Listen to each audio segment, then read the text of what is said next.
Hello everyone, and I have a message today from the Great Spirit. It's October 5th, 2024, and I've been asked to bring the message through. Okay, so I'm going to read it. This message is about karma. Karma is not something that can be shelved or delayed completely. It must eventually be faced and navigated. The willingness to work through one's struggles and challenges is an indicator to the universe that you are an active participant in your life and making choices that will move you forward.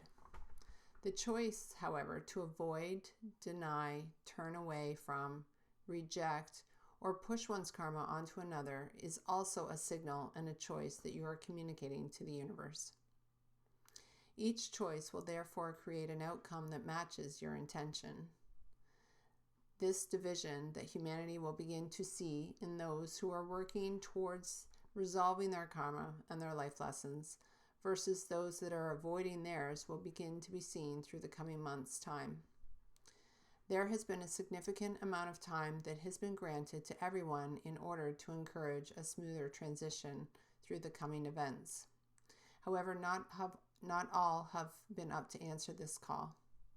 Those that are moving ahead should not feel guilty or ashamed for the position they look upon themselves in, versus those who will be struggling in their lives.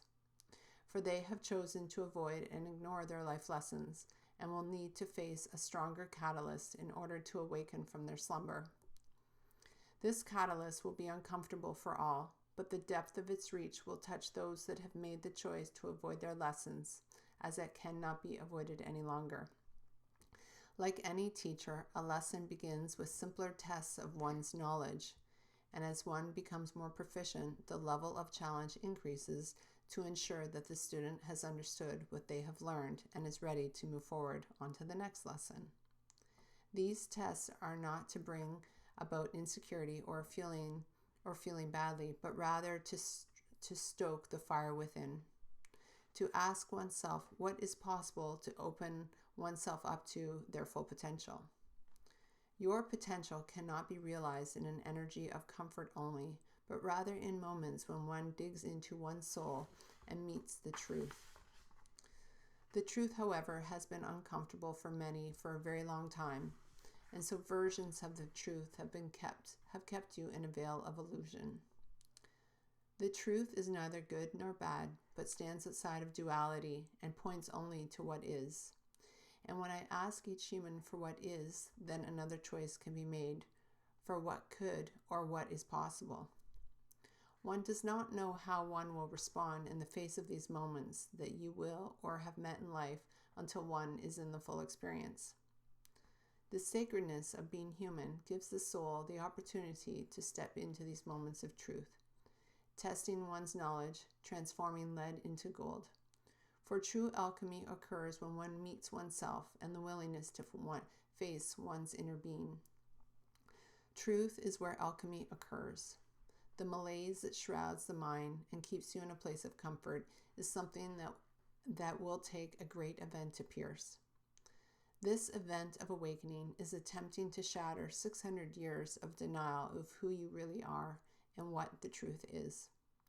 When you look up and out of yourself for who you are forming an agreement to give your own inner authority over to another.